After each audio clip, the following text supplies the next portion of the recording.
जब जीमू नानहाई के साथ खेल रही थी, तब उसने कुछ भयानक पाया। उसने देखा कि नानहाई की साफ आंखें अचानक इतनी विकृत हो गईं, मानो उसके पास दिव्य दृष्टि हो और वह उसके शरीर को साफ-साफ देख पा रही हो। यह विकृत नजर देखकर जीमू का सिर झंझना उठा।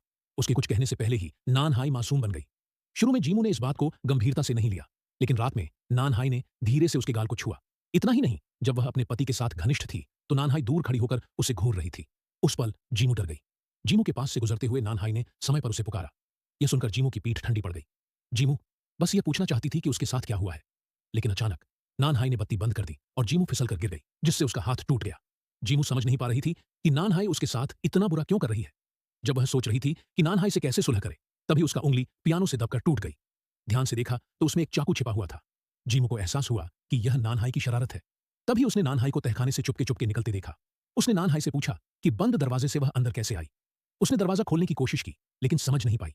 थकी हुई औरत नहाने चली गई। अनजाने में नानहाई दरवाजे के पीछे छिपकर उसे झांक रही थी। फिर नानहाई ने चुपचाप उसके कपड़े